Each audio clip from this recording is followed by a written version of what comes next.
discussion is bilirubin metabolism and jaundice. So you have already covered all these things in physiology, biochemistry. I shall cover it in a nutshell and what is important for your pathology practical exams and for your theoretical exams. So what is bilirubin? You all know it's a yellowish pigment and it is formed from the breakdown of heme, the heme part of the hemoglobin molecule. It is formed from that.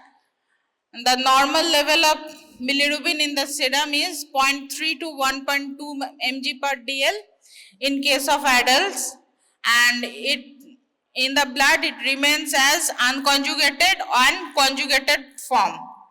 So the unconjugated form, that is lipid soluble and is not bound to protein or albumin, and it is not excreted via urine. And the conjugated one, it is water soluble and it is excreted in bile and urine. So this is the basics of bilirubin. Now how bilirubin is formed? This is a simple flowchart. Hemoglobin, as you know, when the RBCs become senescent, they break down within the spleen, the bone marrow, the liver, and the hemoglobin is released. Hemoglobin is broken into heme and globin. The globin is the protein part of the hemoglobin and it is broken down into amino acids and it gets absorbed in the amino acid pool. And the heme portion, which is the iron containing portion, it is converted to biliverdin and then to bilirubin. And this bilirubin, the unconjugated part of the bilirubin, this is bound to albumin and it is transported to the liver, and there is hepatic uptake of bilirubin into the hepatocytes. And then there is conjugation of bilirubin with glucuronic acid, and the enzyme is UDP glucuronyl transferase. You have to remember the name of its enzymes and it has some implications. I shall come to the conditions later. And conjugated bilirubin is formed, and bilirubin is excreted into the bile through the intestine by urobilinogen and then stercobilin. Stercobilin is excreted on feces and it gives the characteristic color of the feces, and urobilin is excreted by urine. In the reticuloendothelial cells of spleen and bone marrow, the maximum RBC breakdown occurs. The RBCs, the senescent RBCs break down. 85% of the hemoglobin is converted to biliverdin and bilirubin, and the rest goes to systemic circulation. And this bilirubin is bound to albumin and forms the unconjugated bilirubin. In the liver, this bilirubin is conjugated with glucuronic acid, and then from the from liver it comes to the gallbladder. In gallbladder there is concentration of the bile, and then through the bile duct this conjugated bilirubin or bilirubin deglucuronide, this goes to the gut, and bilirubin glucuronide by gut to beta glucuronidase, it is converted to bilirubin, then it is converted to biliverdin. Biliverdin is converted to stercobilinogen and urobilinogen, and the stercobilinogen and urobilinogen, then it is excreted in feces as stercobilin. On the other hand, there is the enterohepatic circulation. These are reabsorbed in the gut and then goes to the liver again. This L-stercobilin is reabsorbed and it goes to the liver again. This is called the enterohepatic circulation. And when it comes out to the liver, this unconjugated bilirubin, the albumin separates and the urobilinogen and stercobilinogen, it comes to kidney and it is excreted via the urine as a urobilin. So this is the more or less the metabolism of bilirubin. So you have to remember this thing very well. It can come as a theory question. If you can write this thing in the exam paper, it will be okay. You don't have to draw this complicated diagrams, all this.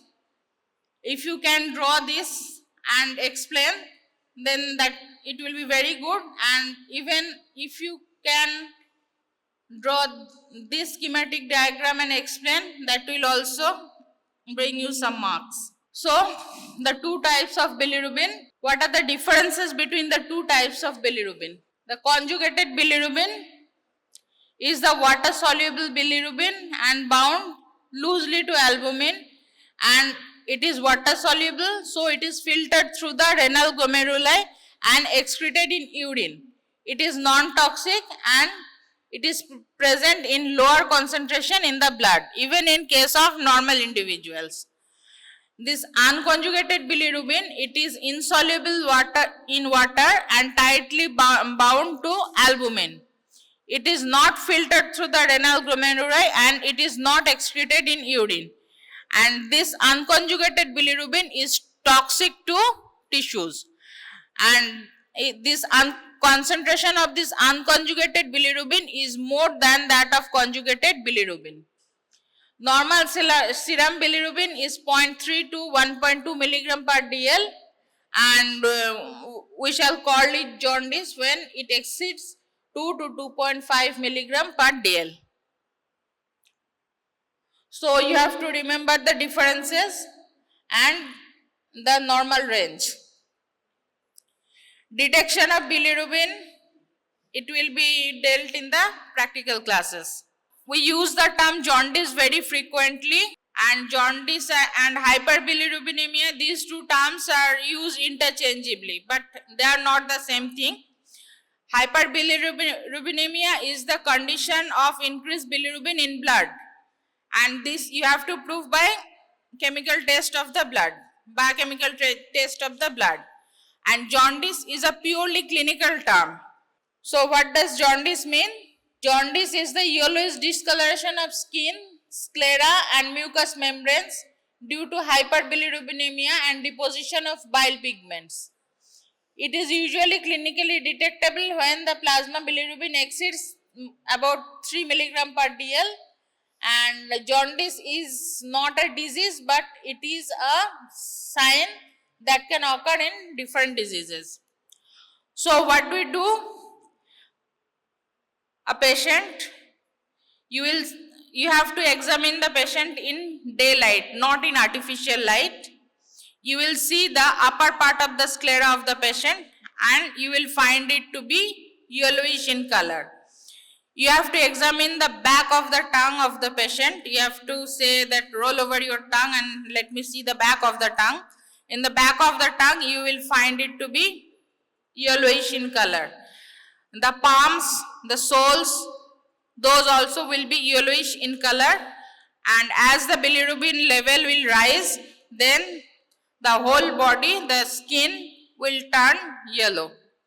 So where you will see jaundice depends on the bilirubin level of the patient. If only the sclera is yellow, then the bilirubin level in the blood is perhaps low. And if the whole body turns yellow, then the bilirubin level in the blood is perhaps high. So types of jaundice. So there are three types: prehepatic, hepatic, posthepatic. You all know this. So the prehepatic means this is arising from a cause which is before the liver. Intrahepatic means the problem lies within the liver, and posthepatic means is a CBD or ampulla of Vater. Those are blocked, or the interhepatic biliary channels are blocked, and due to this blockage, there is increased bilirubin level in the blood. So, what is the mechanism of prehepatic jaundice? There is increased liberation of heme, and this increased heme level cannot be handled by the liver properly. So, there is hyperbilirubinemia, and this type of hyperbilirubinemia is mainly unconjugated hyperbilirubinemia. Though at a later stage both unconjugated and the conjugated bilirubin levels rise, but it's predominantly unconjugated hyperbilirubinemia. The causes are hemolytic anemia, severe anemia, malaria, reduced red cell lifespan due to any reasons, and congenital defects of bilirubin metabolism, iron storage disorders, reduced hepatic bilirubin uptake. All these are prehepatic causes of hyperbilirubinemia. The intrahepatic causes are the causes which occur due to defect in the liver function. These are alcoholic cirrhosis, autoimmune liver disease, drugs, chemicals, tumors, pregnancy, viral infections, gallstones, primary biliary cirrhosis. All these things cause intrahepatic causes of hyperbilirubinemia.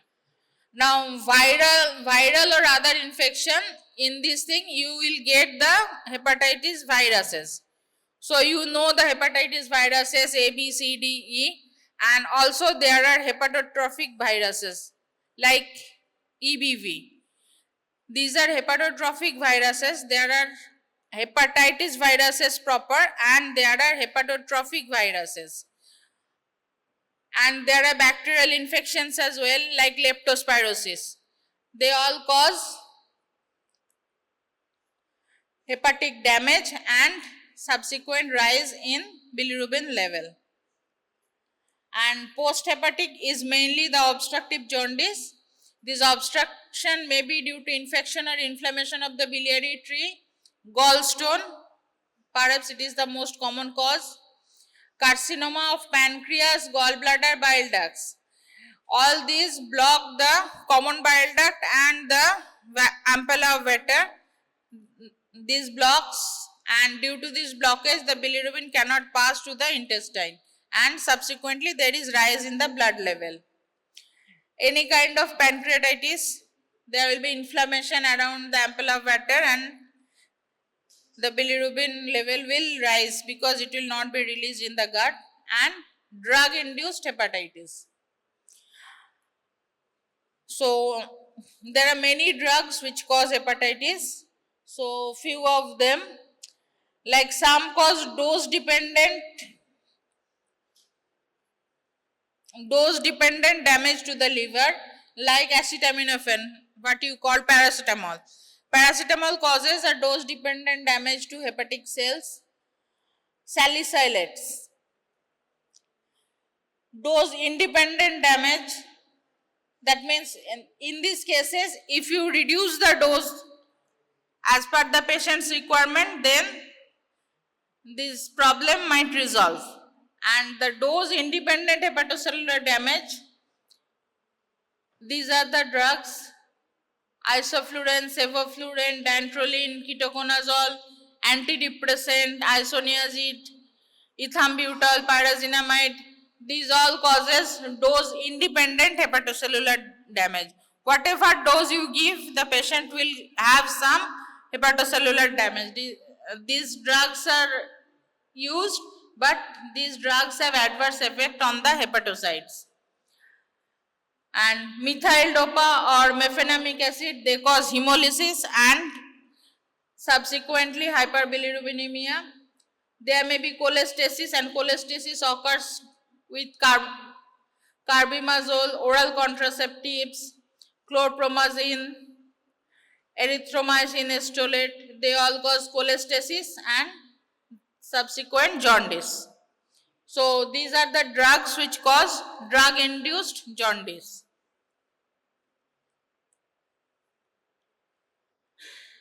So this is the pathophysiology in brief. The same thing, the bilirubin metabolism, it's the same thing. And how jaundice occurs. This is the prehepatic jaundice, this is the hepatocellular jaundice, and this is the posthepatic jaundice. These charts are for writing down in the theory paper, because it will be easier for you if you can copy the chart in the paper, in the theory paper, and it will be easier to explain. And if you add the charts, you will get some more marks in the for the question.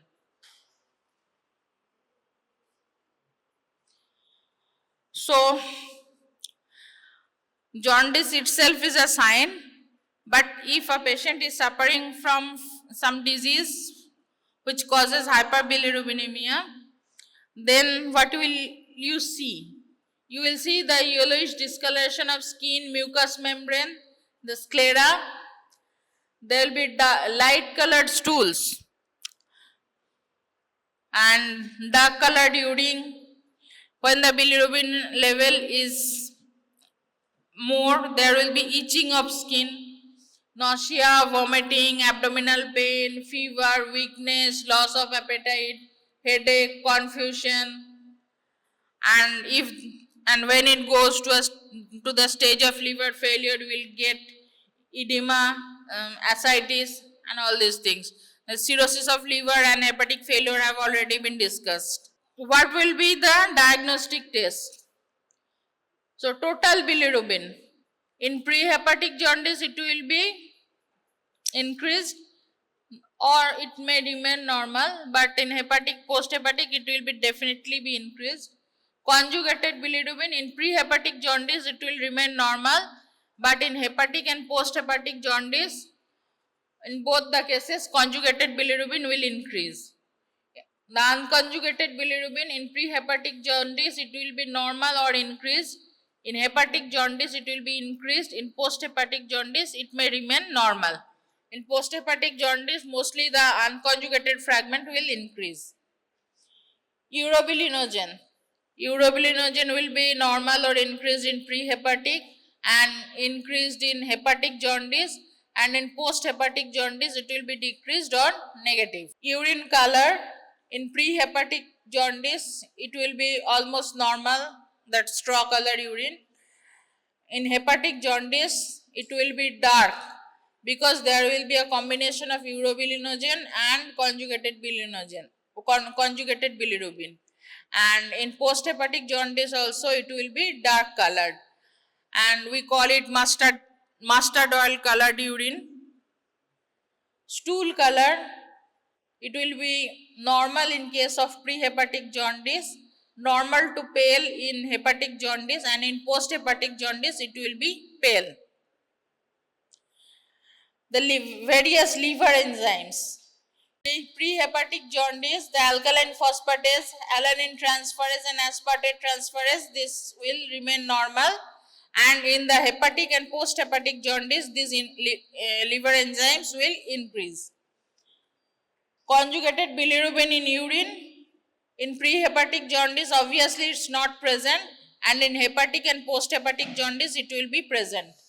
And splenomegaly, in prehepatic jaundice may be present, hepatic jaundice, hepatomegaly may be present, may not be present. In post-hepatic jaundice, it's usually absent. These are the various biochemical tests that we will perform, and this is the comparison what you will get in the biochemical examinations. Now the inborn errors of bilirubin metabolism. Unconjugated hyperbilirubinemia. That means the problem starts before the liver conjugates the bilirubin. So we use the mnemonic UGC in our student life. Unconjugated Gilbert Kriegler-Nazar, UGC. University Grants Commission, unconjugated Gilbert-Krigler-Nazar. So, unconjugated hyperbilirubinemia will occur in Gilbert syndrome. And Gilbert syndrome is more or less a mild disorder, and there is mild reduction in the enzyme UDP glucuronide transferase.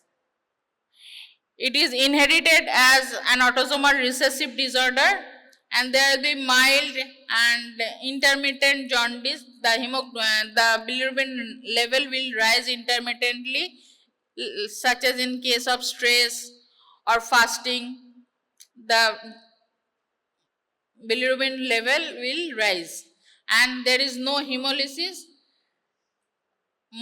In most of the cases, the serum bilirubin will remain below 3 mg per dl, and it is a benign condition, and no treatment is needed.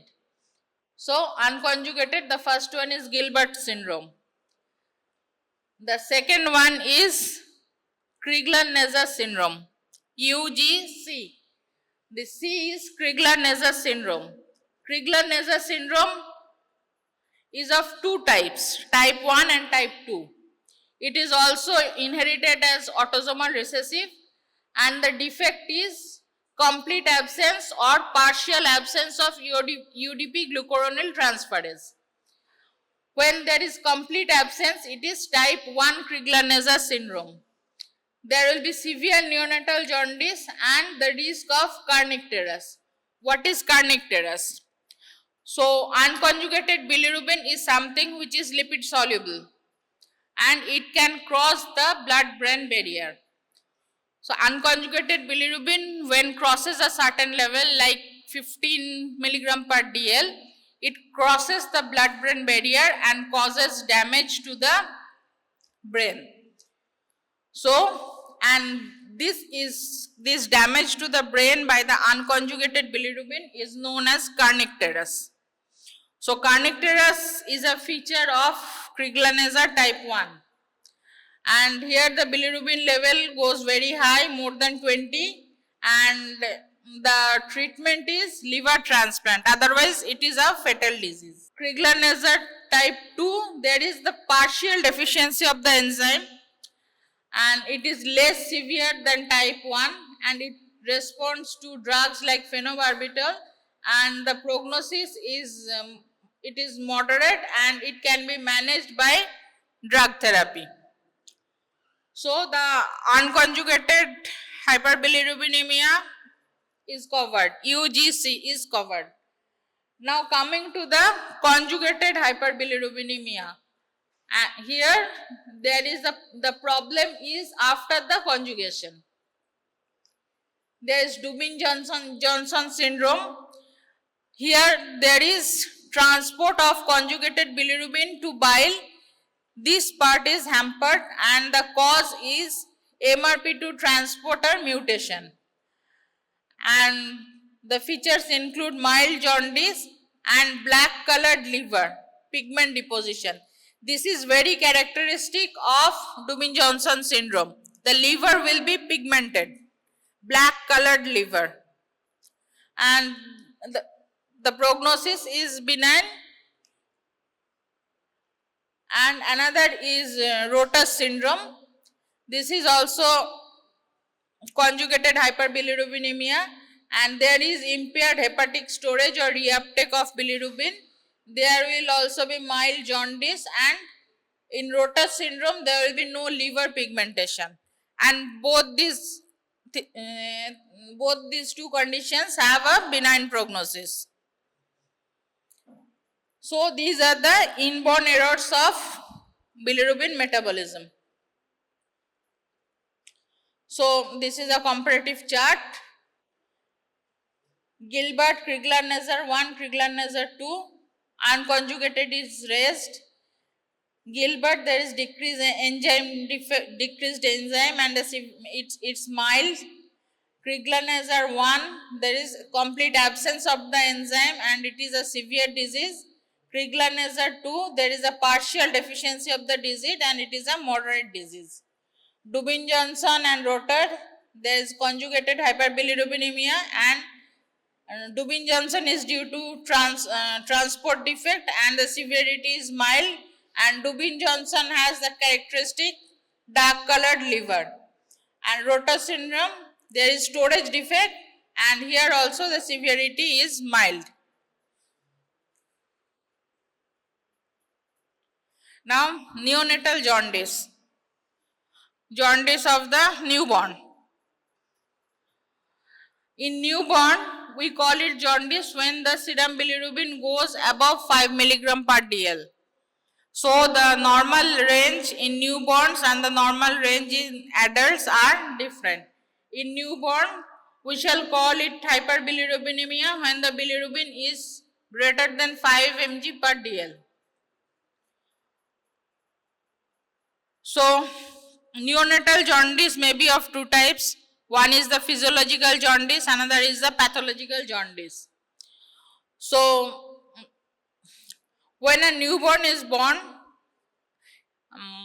the baby's hemoglobin level is very high, like 17, 18, and gradually, as the baby grows up, the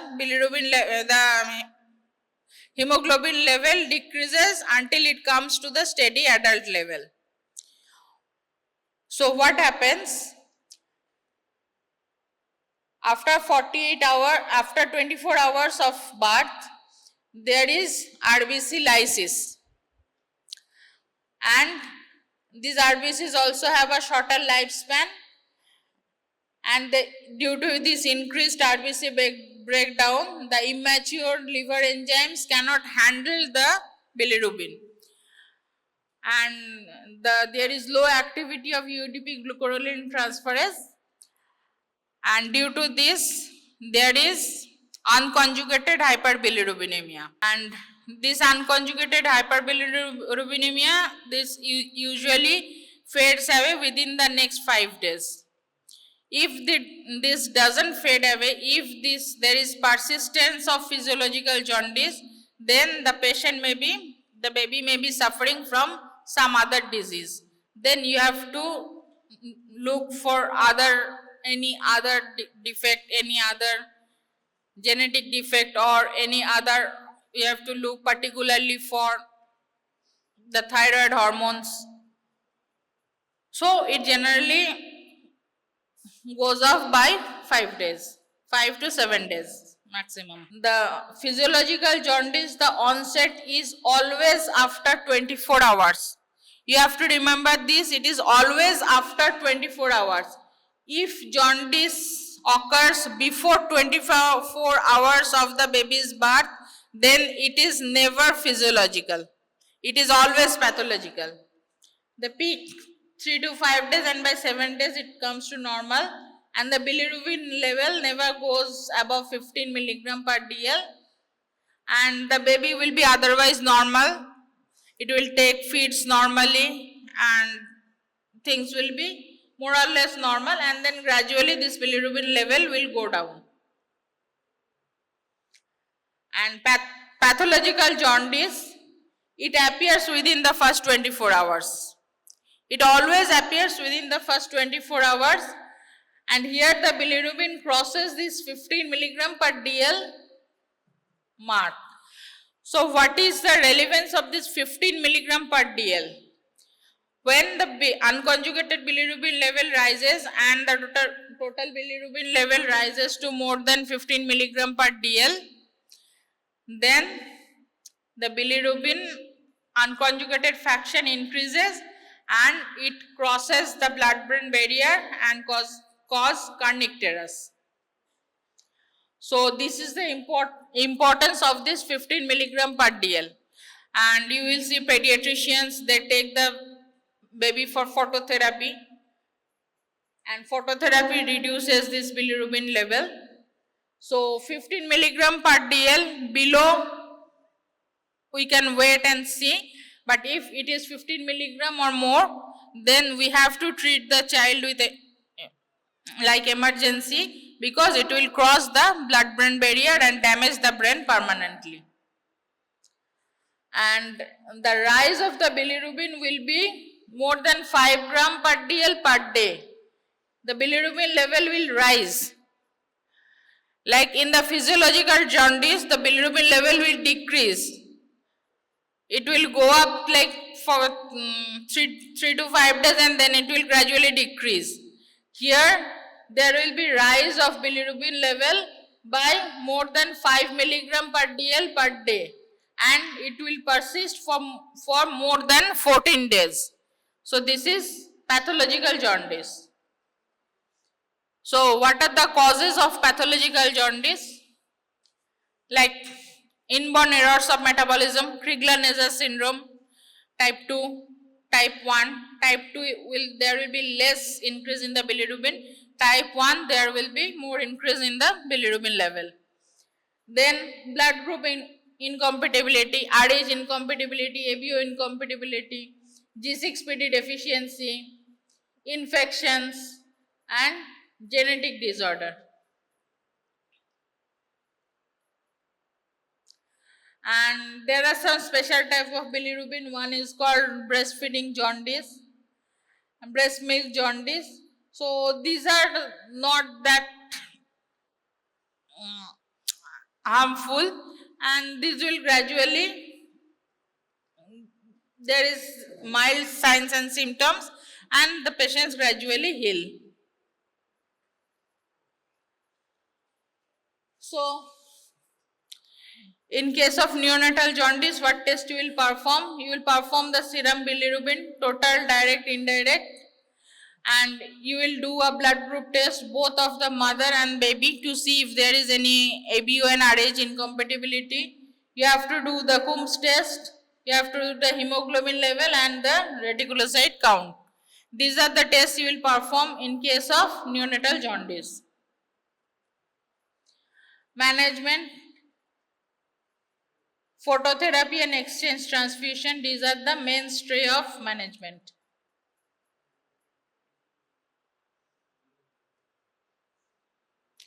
So there is a quick table. Onset 24 hours, less than 24 hours pathological. Level, it is mild, it is high level of bilirubin. Risk, there is not much risk. And in the pathological, there is risk of kernicterus. And treatment, usually symptomatic treatment is enough. And here you have to go for phototherapy or exchange transfusion. And now, how will you approach a patient who has jaundice? You see yellow sclera, yellow mucous membrane, yellow hands and feet. So what will you do? You will first take the history of the patient and you will perform a proper examination, including palpation of the liver and spleen. Then if the patient is young, you will see for the viral markers A, B, C, D, E, and along with that you will perform the biochemical tests. If the viral markers are negative, you go for ultrasound. If there is no CBD dilatation, means the ultrasound becomes normal, there is no gallstone, no stone in the CBD, nothing in the pancreas, then you have to recheck the drug history. You have to consider the autoantibodies, and wherever necessary you have to go for a liver biopsy. If the viral markers are positive, you have to treat in the line of hepatitis. And in ultrasound, if you see CBD dilatation, there can be two reasons. Gallstones.